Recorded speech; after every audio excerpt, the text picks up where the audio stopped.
एक प्रोफेसर अपनी क्लास में कहानी सुना रहे थे जो कि इस प्रकार है।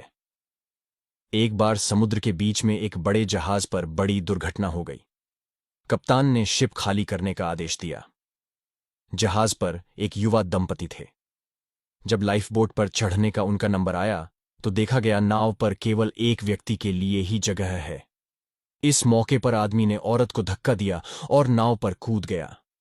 डूबते हुए जहाज पर खड़ी थी औरत ने जाते हुए अपने पति से चिल्लाकर एक वाक्य कहा। अब प्रोफेसर ने रुककर स्टूडेंट से पूछा, तुम लोगों को क्या लगता है उस स्त्री ने अपने पति से क्या कहा होगा? ज्यादातर विद्यार्थी फौरन चिल्लाए। स्त्री ने कहा, मैं तुमसे नफरत करती हूं, आई हेट यू। प्रोफेसर ने देखा एक स्टूडेंट एकदम शांत बैठा हुआ था। प्रोफेसर ने उससे पूछा कि तुम बताओ, तुम्हें क्या लगता है? वो लड़का बोला, मुझे लगता है औरत ने कहा होगा, हमारे बच्चे का ख्याल रखना। प्रोफेसर को आश्चर्य हुआ। उन्होंने लड़के से पूछा, क्या तुमने यह कहानी पहले सुन रखी थी? लड़का बोला, जी नहीं, लेकिन यही बात बीमारी से मरती हुई मेरी मां ने मेरे पिता से कही थी। प्रोफेसर ने दुखपूर्वक कहा, तुम्हारा उत्तर सही है।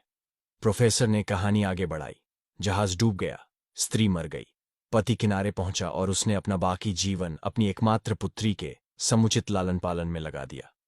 कई सालों बाद जब वो व्यक्ति मर गया तो एक दिन सफाई करते हुए उसकी लड़की को अपने पिता की एक डायरी मिली।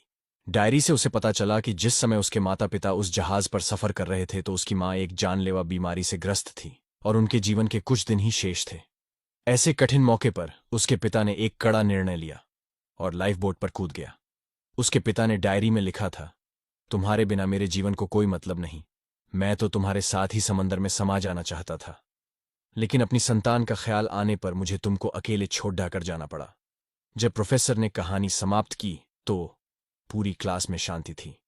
इस संसार में कईयों सही गलत बातें हैं, लेकिन उसके अतिरिक्त भी कई जटिलताएं हैं जिन्हें समझना आसान नहीं। इसीलिए ऊपरी सतह से देखकर बिना गहराई को जाने समझे हर परिस्थिति का एकदम सही आकलन नहीं किया जा सकता।